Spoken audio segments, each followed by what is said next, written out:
One day after Tulsa city officials told us nothing would come from all the talk about Tulsa possibly hosting the Summer Olympics, Fox 23's Andrew Carter talked with a man who says there's a lot more to this story.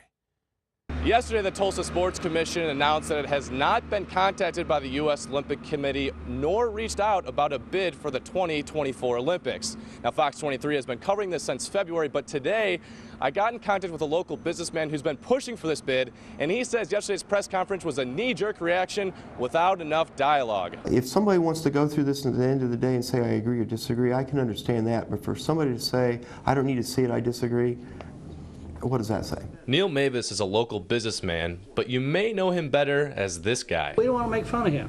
We really don't. This private citizen has been heading the effort to obtain a bid for Tulsa to host the 2024 Olympics and says yesterday's press conference wasn't exactly accurate. As mentioned in yesterday's press conference that it would be a $5 billion expense. That was a $5 billion cash flow opportunity. Those weren't the only numbers Mavis threw out. He says Tulsa can easily compare itself to Atlanta. Atlanta hosted the 1996 Summer Olympics in a 120-mile radius. And Mavis says by using the greater Tulsa area, it can be done in a 126-mile radius. Still, the Tulsa Sports Commission says before you can even worry about accommodating hotel rooms, venues, and transportation for the event, you have to get it first. And that can be a big gamble. Typically, cities spend between $5, $10, $15, and sometimes $20 million just to bid for the event. The deposit on that bid, non-refundable. We just feel like an Olympic bid is too great of a risk. Now, the Tulsa Sports Commission stressed to me that they want to continue to bring big-time events to Tulsa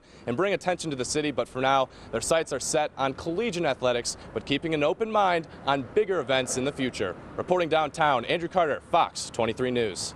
After hearing about Mr. Mavis's concerns, Mayor Bartlett did release this statement saying in part, we owe Neil Mavis a debt of gratitude for shining the light on Tulsa enough to interest the New York Times. The letter he asked me to endorse months ago helped to advance our continued relationship, building with those Olympic sports that Tulsa can handle today and into the future.